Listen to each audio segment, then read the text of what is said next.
Action. My God. Action. Genesis chapter 9. Genesis chapter 9 verse 28. We'll proceed from where we left the other video. Genesis chapter 9 verse 28. And Noah lived after the flood 350 years. And all the days of Noah were 950 years, and he died. I want to set another parameter that I did not mention on the other videos, and that would be in the book of Peter. Those who have their Bibles with them, book of Peter, not James.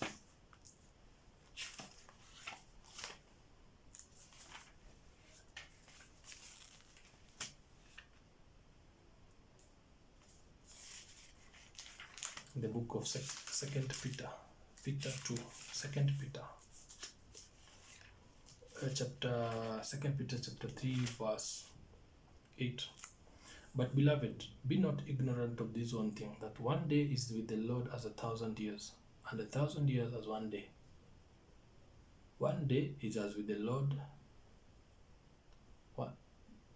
One day is with the Lord as 1,000 years, and 1,000 years as one day.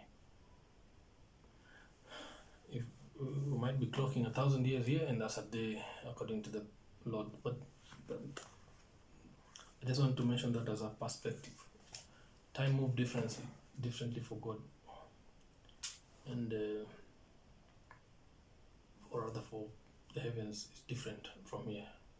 And so the timing of Christ is when the coming of Christ will be different, will only be known to him. Okay. Now, I just want to mention something here which is of importance as we proceed from Noah to the descendants. The secret of global unity, global peace, global everything, all the wars, the secret, everything on earth lies with Noah. Why do I say so? And basically, why do I say so? Look at it from this point. We are all unified by Genesis chapter 9. Genesis chapter 8, verse 20.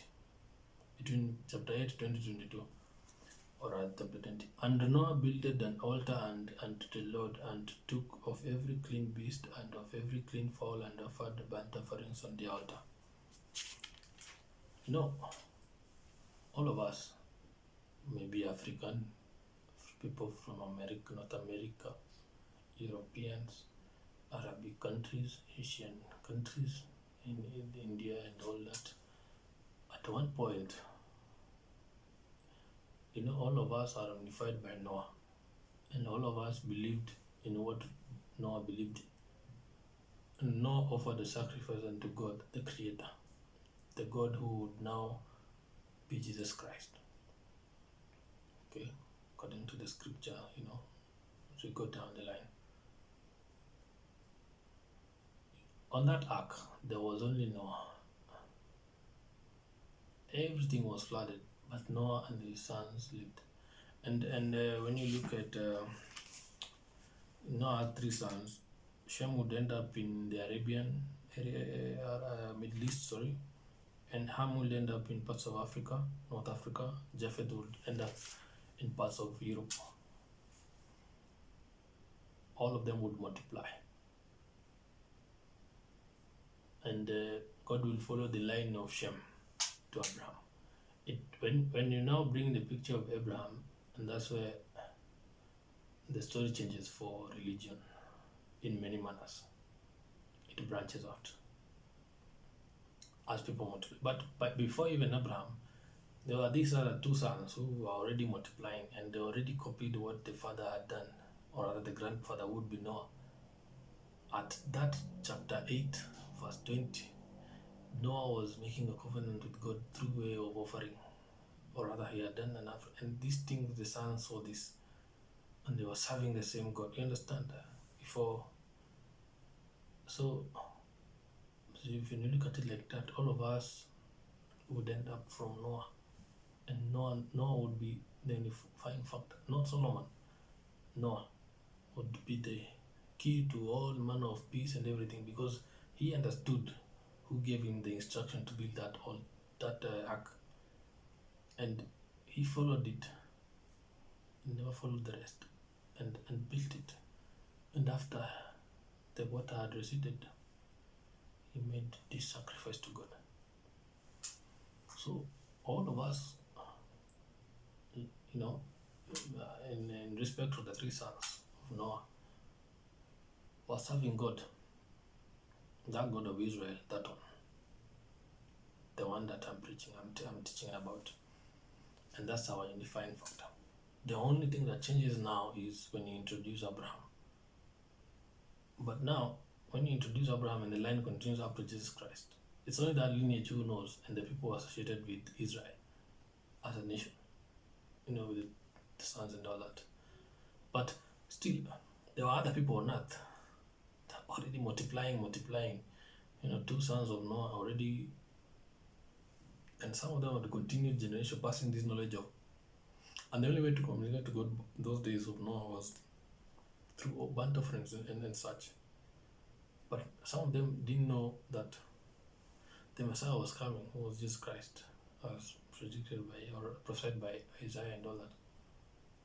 And some of them would continue doing the same copy paste, same practice, learned from Noah. And even when you mention Moses in Egypt, but there are still other people on earth who are descending from Noah.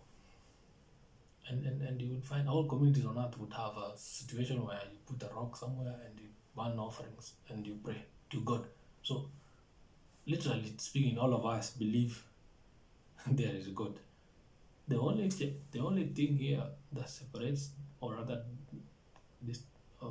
divides us, and this is a key aspect to religion, is when now you bring in the aspect of Abraham, because Shem, Abraham, like that. That is the one, because not all of them would know of a Messiah.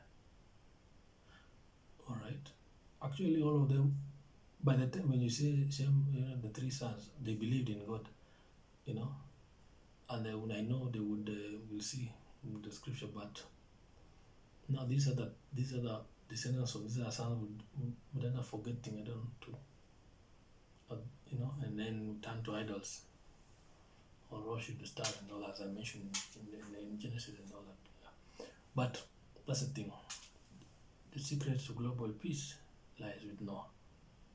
It solves all the problems of land, whether in Middle East, whether Israel, whether Palestine. I don't want to be racist or meddle in the land affairs of countries, but because it's a tricky conversation, it's very sensitive. But when you go back in time, you would understand the importance of Noah, not Solomon. Noah as a unifying factor in all manner of things. If you look at it from that point, then you want now to appreciate a lot of things and understand each and every human being race, where they come from.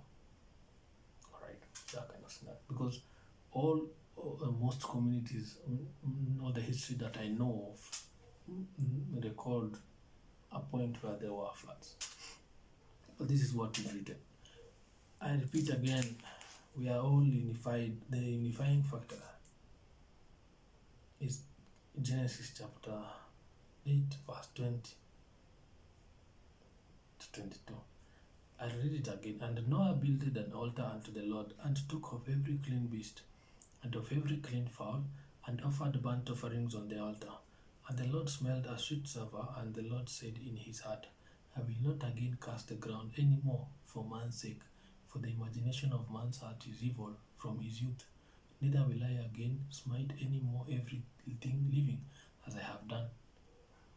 While the earth remaineth, seed time and harvest, and cold and heat, and summer and winter, and day and night shall not cease. We thank God for Noah. This man saved us. in his perspective, yeah, he did this thing,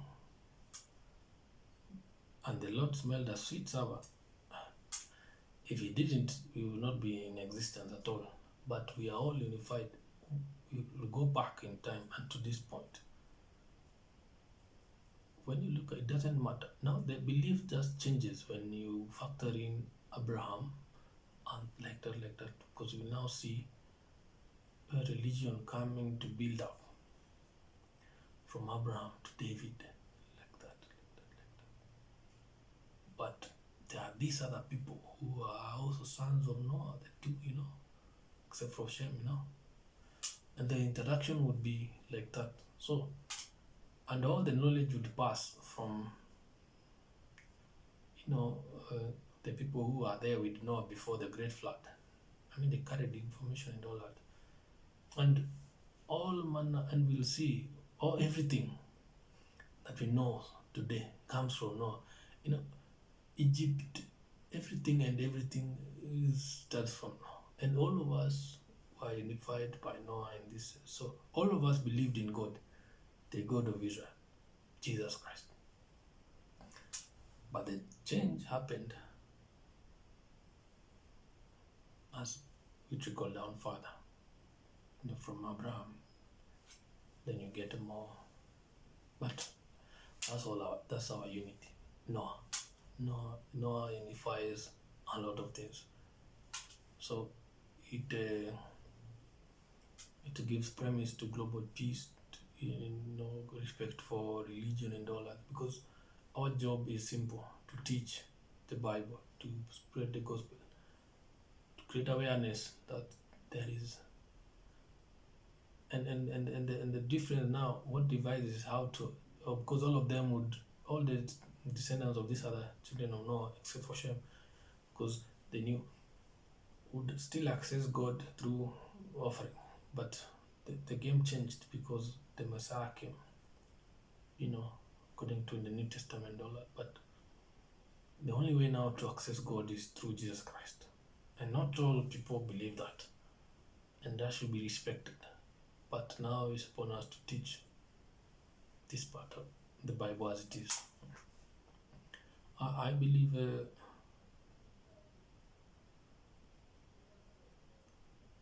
everyone's belief should be respected because of this part, because of Noah.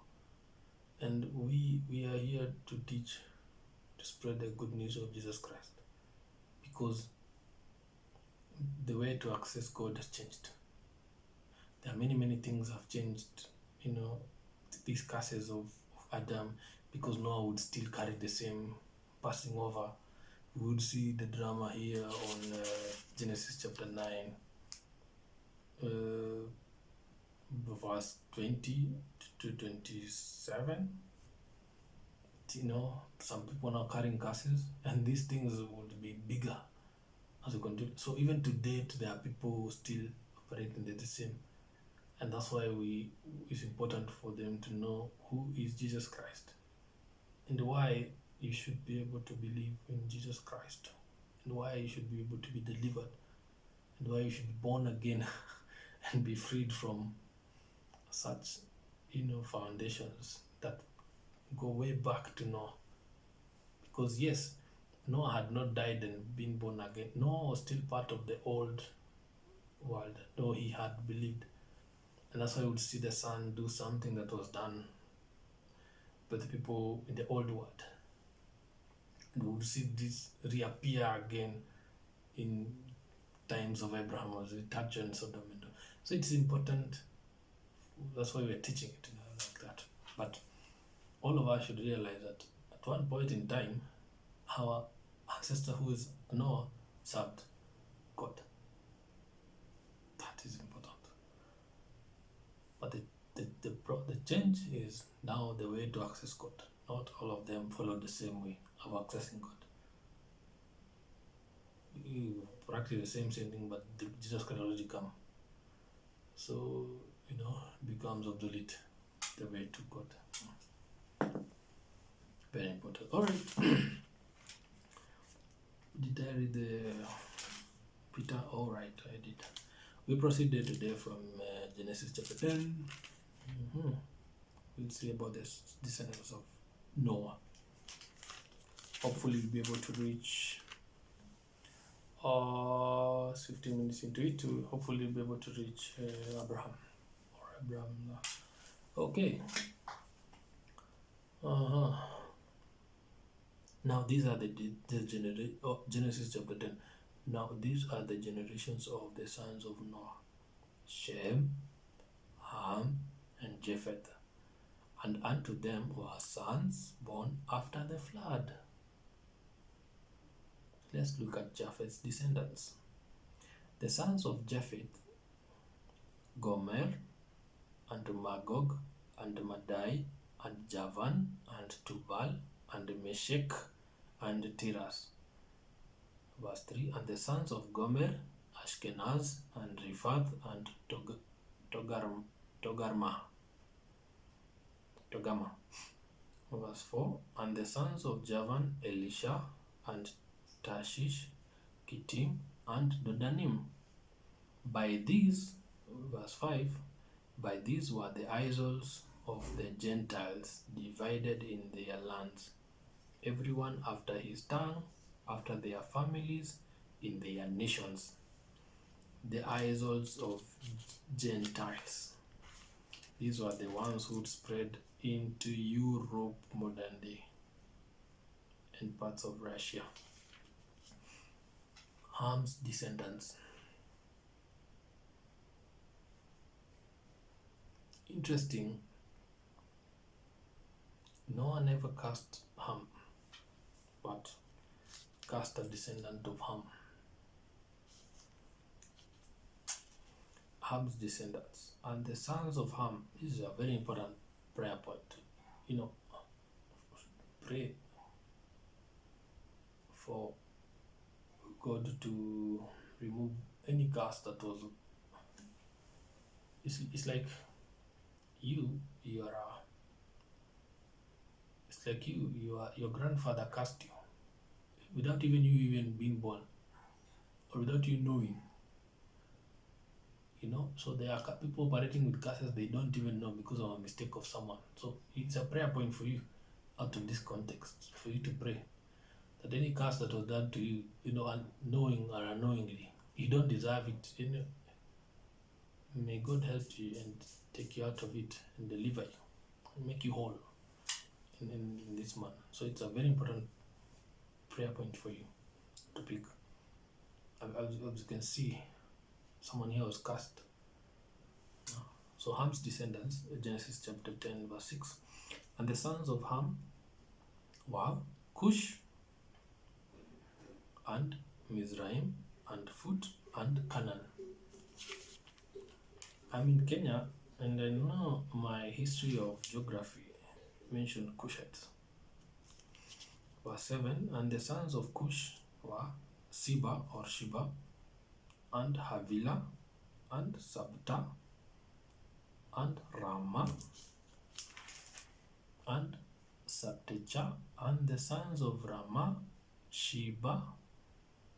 Oh, it's different. Sorry about that.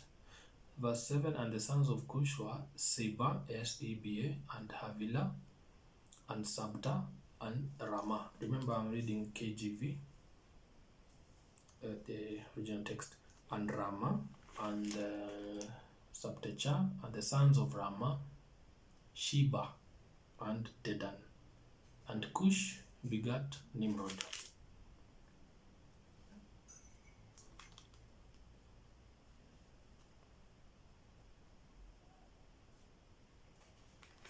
And Cush begat Nimrod. He began to be a mighty one in the earth. He was a mighty hunter before the Lord.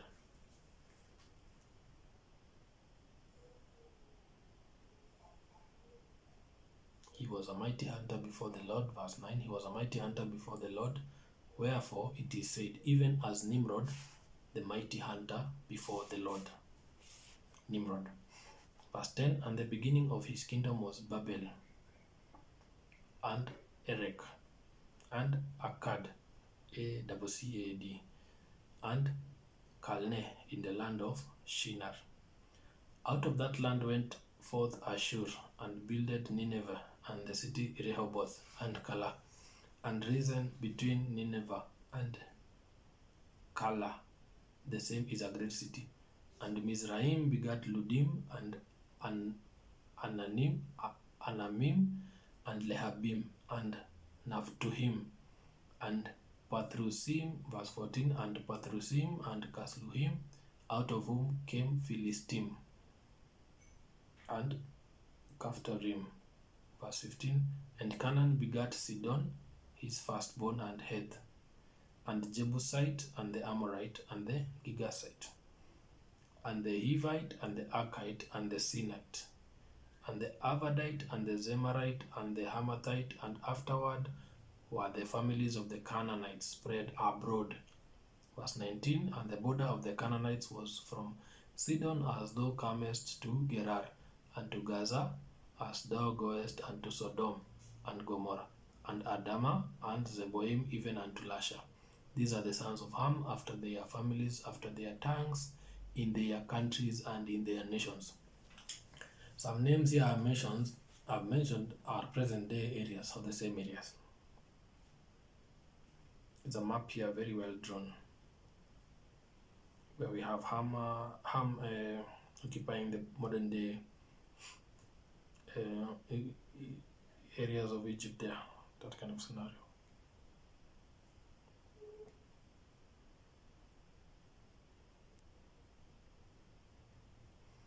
And that is Ham, okay?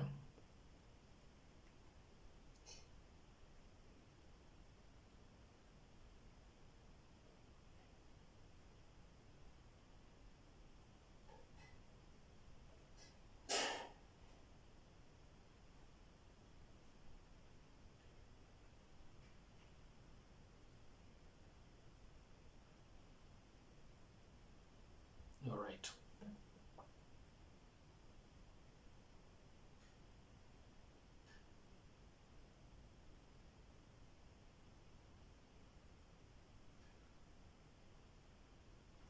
Okay, chapter 10, verse 21 of Genesis, Shem's descendants.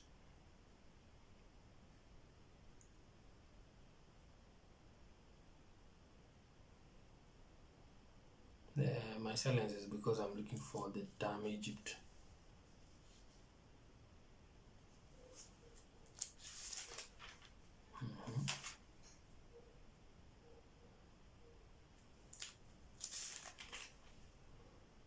Please bear with me.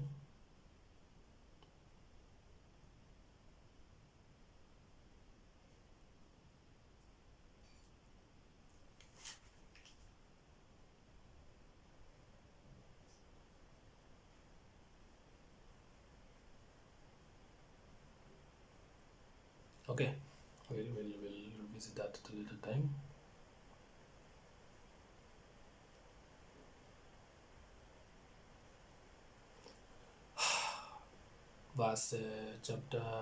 Chapter 10, verse 21 of Genesis. Shem's descendants. And to Shem also, the father of all the children of Eber, the brother of Japheth, the elder, even to him were children born.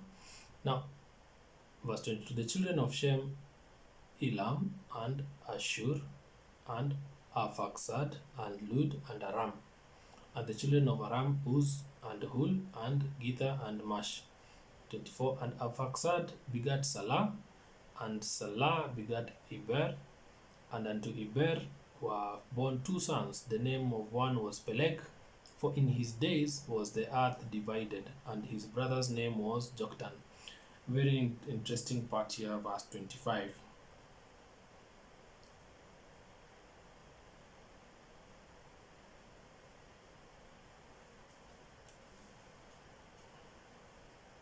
The earth was divided. Maybe it don't, or meaning that it was joined, in terms of lands. Very interesting part there.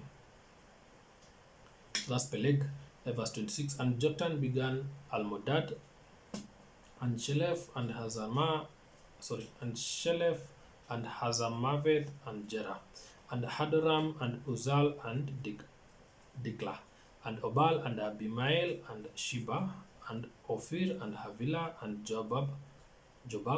All these were the sons of Joktan, and their dwelling was from Misha, as thou goest into Sephar, a mount of the east. These are the sons of Shem, after their families, after their tongues, in their lands, after their nations. These are the families of the sons of Noah, after their generations, in the nations. And by these were the nations divided in the earth after the flood. Okay.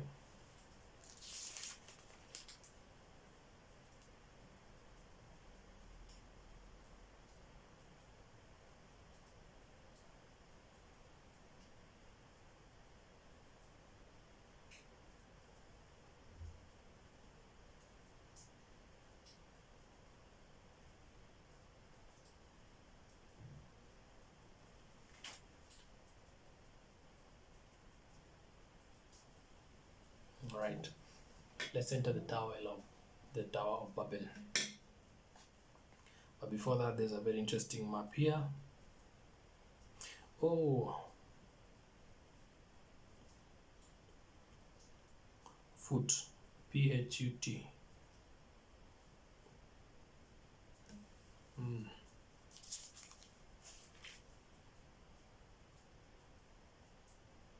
And the sons of Ham, Cush, and Mizraim, and Phut, and Canaan. This P-H-U-T, it's a new term to me.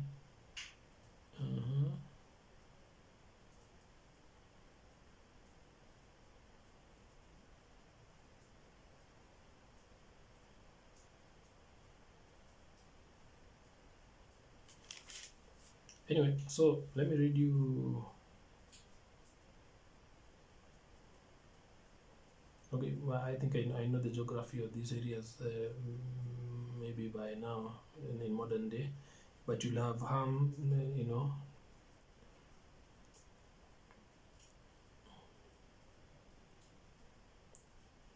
descendants of Ham in Phut, that is modern day maybe Egypt. You have Abadites. These are the areas of Canaan. Okay, that is good. Ludim, Kazluhim, Lehabim, Phut, Naphtuhim, right? It's a very interesting map here. But at the end of the day, the three sons will end up taking, Ham would end up taking parts of North Africa, Shem will end up taking parts of Middle East, Eastern Middle East areas, and Japheth will take the northern lands and all that. And that's it. So as you can see, everything comes from Noah in that sense. Now we are entering Genesis chapter 11. 28 minutes is good. Genesis chapter 11, the Tower of Babel.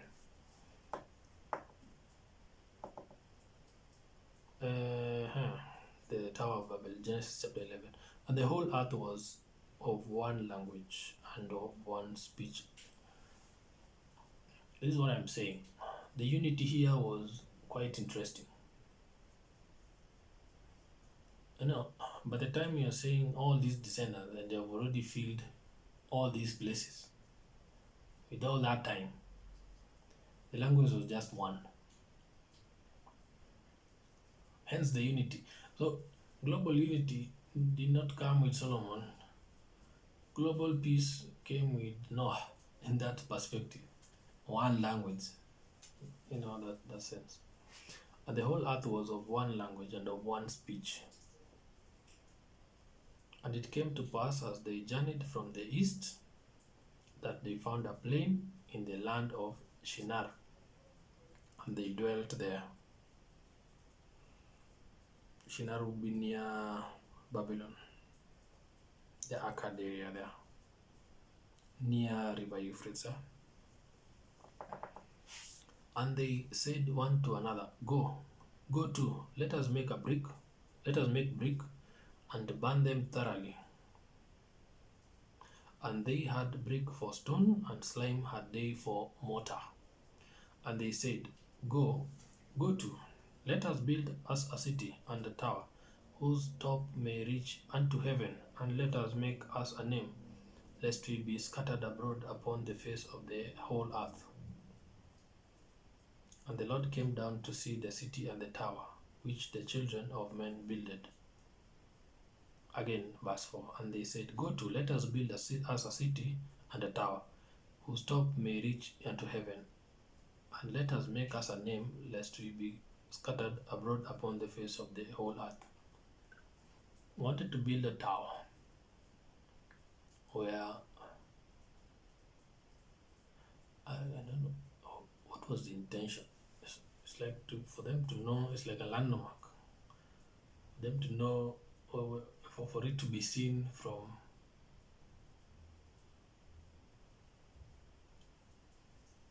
all the earth. It would touch heaven. That was the imagination or the objective here. But again, and the Lord came down to see the city and the tower. The Lord God came down to see, which the children of men builded. And the Lord said, Behold, the people is one, and they have all one language. They are one, and they have one language. And this they begin to do. And now nothing will be restrained from them, which they have imagined to do, because they are thinking, so one, there's no different tribes, no different nations, just one. Unity. Unity. One language. Unity. And now nothing will be restrained from them, which they have imagined to do. Go to verse 7, let us go down and there confound their language, that they may not understand one another's speech. So the Lord scattered them abroad from thence upon the face of all the earth, and they left off to build the city. Verse 9, therefore is the name of it called Babel, because the Lord did there confound the language of all the earth, and from thence did the Lord scatter them abroad upon the face of all the earth. It's like they were stuck at one point, and that was a home. It was a unity. It was a joining factor for them. Hence the tower. But it stopped them from being scattered abroad or feeling or exploring the lands as it is. So that gives premise of that. And also God had this in mind to keep the firmament as it is, and as a barrier of heaven and earth. It would make sense to have that distinguishing, from heaven and earth, because they would then be obsessed about it and forget, look, they would repeat the same mistakes from the people who are destroyed by the floods altogether. Yeah. So that gives us premise of the division of tribes and all that, because one people spoke another language, the other another language. Only God would understand them all. I think this will give premise to the term divide and conquer, But it's something here God is also showing us. There's something about unity, and which is very important. Pray. You can pick up a prayer point from this. Pray for your own families. That first, pray God gives you family, and that family you pray for the spirit of unity, so you can all speak one language. When you're discussing matters, you agree to them as one, Because once all of you are speaking the same language, what you can achieve is brilliant. It's just amazing. But as a family, and it's quite tricky for nations. I'm speaking English. So another nation will speak French. I have to translate this from English, French, or German, or Russian, or whatever. But again, in each family unit, it's important for you to have unity, and that's a prayer point you're picking from here, unity, and you can see how amazing people once you're united, you can do. Again, I repeat, we're all united by this factor of Noah, and you can see what they had achieved to the extent of building a huge tower of Babel. All right. And again, there's a will of God to make sure that let's have different languages. Let them spread and explore, and then the world as it is. Because there are too many people at one point in one area, even the map that shows like that. But again, I want to emphasize, by the time you're building something as tall as that, you've already had enough energy to explore. So all of us scattered from this point of Noah. And you see now here, until our conversion point of language, then you would see other people, other religions pop up, or beliefs pop up, because the story that one is telling is different from the story that one is telling of God. But all of them saw in terms of actions, something being done of smoke and all that. All right. Okay. Genesis. Once I mention Abraham, we're going to stop there. Then pick it, because now it becomes very interesting. I just wanted to finish with Noah. So Genesis chapter 11, verse 10. Shem's line to Abraham. These are the generations of Shem. Shem was 100 years old and begat Arphaxad 2 years after the flood. Just 2 years after the flood. And Shem lived after he begat Arphaxad 500 years and begat sons and daughters. So we're focusing now on this line of Shem to Abraham. And Arphaxad lived 530 years and begat Salah. And Arphaxad lived after he begat Salah 403 years and begat sons and daughters. And Salah lived 30 years and begat Eber. And Salah lived after he begat Eber 403 years and begat sons and daughters. Some of these names are quite... I have seen some of these names in the Middle East areas and all that. As we are all united by this factor. So it is, again, I want to emphasize, it is important for you to respect other people's religious beliefs, and our job is simple to teach as it is who is Jesus Christ and why people should believe in Jesus Christ and all that, and because free will for them to believe in this, but that's it. So and Salah lived after he begat Eber 403 years and begat sons and daughters.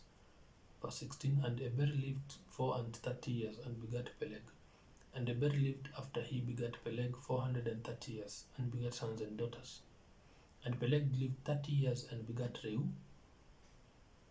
I've seen this name Reuel, I think. And is it?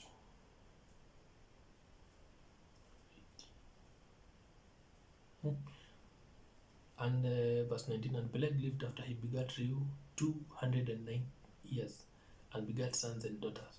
And Reu lived 230 years and begat Serug. And Reu lived after he begat Serug 207 years and begat sons and daughters. And Serug lived 30 years and begat Nahor. And Serug lived after he begat Nahor 200 years and begat sons and daughters. If only I could have a chart, of all these descendants, the graphs and all that. I think I've seen these in there's a page called Useful Charts.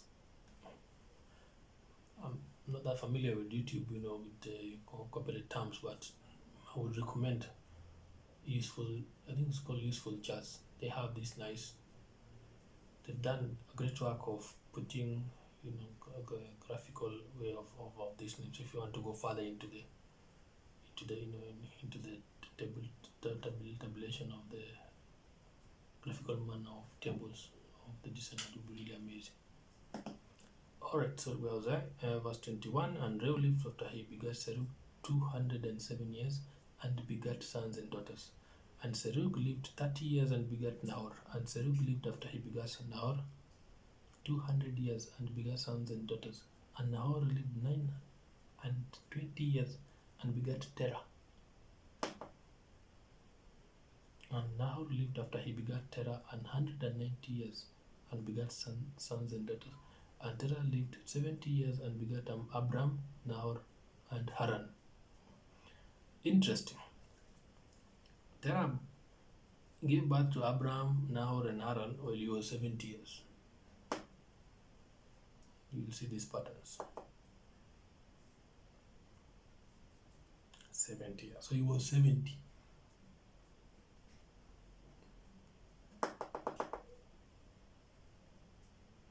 He was 70.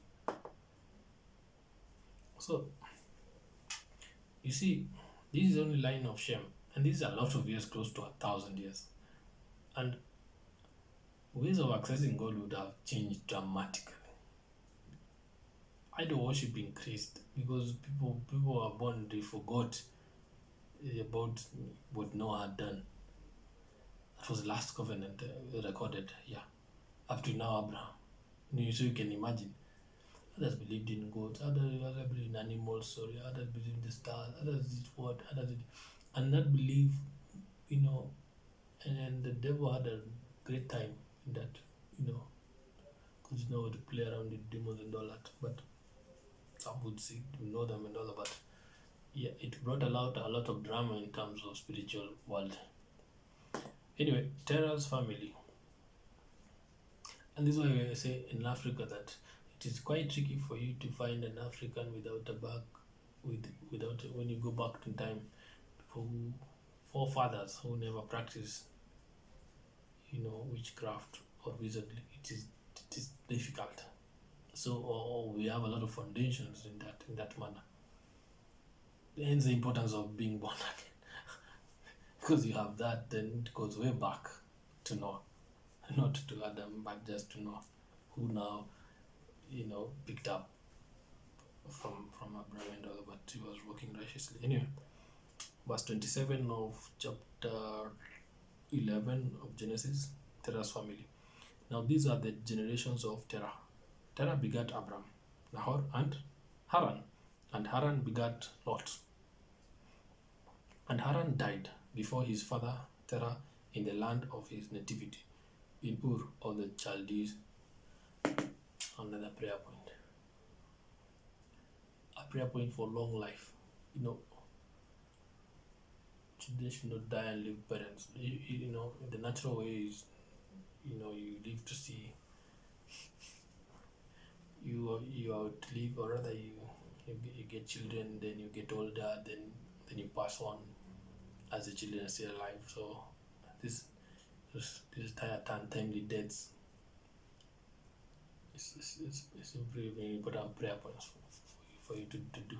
So I do pray for all of you to see your children grow into old age, not to die before seeing them through. And Haran died before his father Terah in the land of his nativity, of the Chaldees. Terrible foundations in that area, that particular time. And Abram and Nahor took them wives. The name of Abram's wife was Sarai, and the name of Nahor's wife Milcah, the daughter of Haran.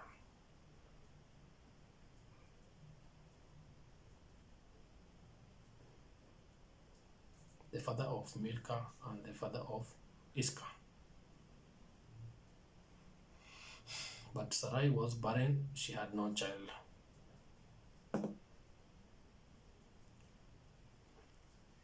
Verse 31. And Terah took Abraham his son, and Lot the son of Haran his son's son, and Sarai his daughter-in-law, his son Abraham's wife. And they went forth with them from Ur of the Chaldees to go into the land of Canaan. And they came unto Haran and dwelt there. See, these people are already going to Canaan. But when they reached Haran, they dwelt there. And the days of Terah were 205 years, and Terah died in Haran. A journey was begun by Terah, a lineage, to go to Canaan. This journey to Canaan would take a lot of time. Here, I'm going to end at verse 32 before the call of Abraham. Verse 31. And Terah took Abraham, his son. Terah took Abraham, his son, and Lot, the son of Haran, because Haran had died, his son's son, and Sarai, his daughter-in-law, his son Abraham's wife. And they went forth with them from Ur of the Chaldees to go into the land of Canaan. And they came unto Haran and dwelt there.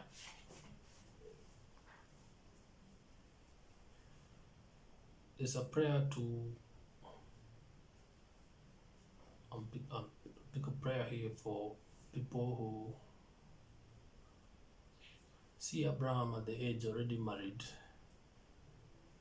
You know, this is tricky because it's a prayer for, look at Abraham with a cousin living in the father's house and already married and moving with the father. See,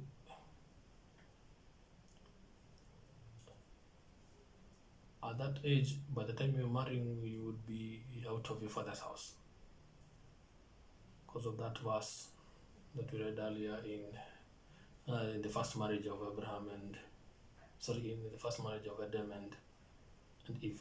You understand? So it's a prayer for all those who have found marriage. So may your doors open, or may you find favor with God, or so that you may be blessed and not have to live under your parents' roof because of economic matters and all that. So it's a heavy prayer point here, because you see, it started from way back. It didn't start with you. It's something you need to break, and you pray over it. May God help you so you can live separated from your parents, not have children but still live with your parents. It didn't start with you. It started way back, and this is the first recording of such an event. You see Terah, and it's quite a burden to Terah if you look at it in this man having to carry this man and Lord and move to where? To Haran.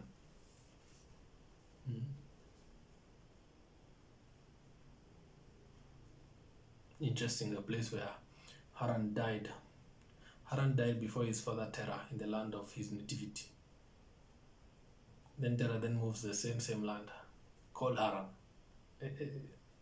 Yes. You see, there's a pattern there. One, there's that part of Abraham living with the father. So that's a prayer to you all. It didn't start with you. It started way back. It's upon you to pray and break it and overcome each and everything that is forcing you to stay with parents. It should be in your own house as a man, and like that. It's a difficult thing, but it is possible through Jesus Christ. It's a whole conversation on it, but that's the thing. It didn't start with you. It started there. Then there is this part of Terah moving to Canaan, then having to stop by Haran. And the days of Terah were 205 years, and then he dies there instead of dying in Canaan. If he could have ended up in Canaan, then would have made the journey of Abraham much more easier as it is,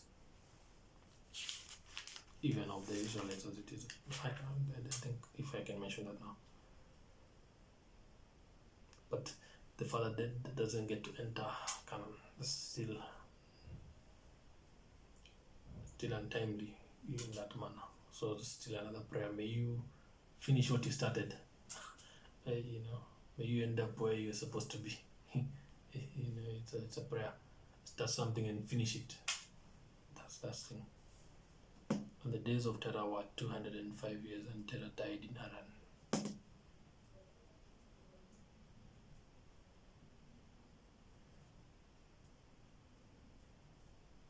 And they came unto Haran and dwelt there. The days of Terah were 205 years, and Terah died in Haran. This thing, it becomes very complicated in terms of foundations and patterns and things that the fathers do follow. That down the line you'll see all of them, and this is why Christ came. To liberate us from all this. This is very important. You might say, "Oh, you don't believe, or you won't believe," but how on earth are you going to untangle yourself from that? If you choose to go to witchcraft, the only thing you'll do is be assigned spirits. Will have a price tag on you, And the only it's very complicated. Oh God, I do pray for you all. May you find peace in Christ. Jesus Christ, yeah. So we're going to end there today. Then the next video, 52. Yes, I just want to end that today. And the next, we'll proceed from Abraham. This was very interesting. That is Genesis chapter 12. Abraham's calls. Now the Lord had said unto Abraham, "Get thee out of thy country and from thy kindred and from thy father's house and unto a land that I will show you, while I show thee. And I will make of thee a great nation, and I will bless thee and make thy name great, and thou shalt be a blessing. And I will bless them that bless thee, curse him that curseth thee, and in thee shall all families of the earth be blessed." The line of God. You understand there? And then it's very, I'm tempted to dive in. So Abraham departed as the Lord had. I'm not tempted, but I'm being pulled into this. So Abraham, verse 4. So Abraham departed as the Lord had spoken unto him, and the Lord went with him. And Abraham was 75 years old when he departed out of Haran. And Abraham took Sarai his wife, and Lot his brother's son, and all their substance that they had gathered, and the souls that they had gotten in Haran. And they went forth to go into the land of Canaan, and into the land of Canaan they came. And Abraham passed through the land unto the place of Shechem, unto the plain of Moreh, and the Canaan was then in the land. The Lord appeared to Abraham, "Unto thy seed will I give this land, and there builded be an altar unto the Lord."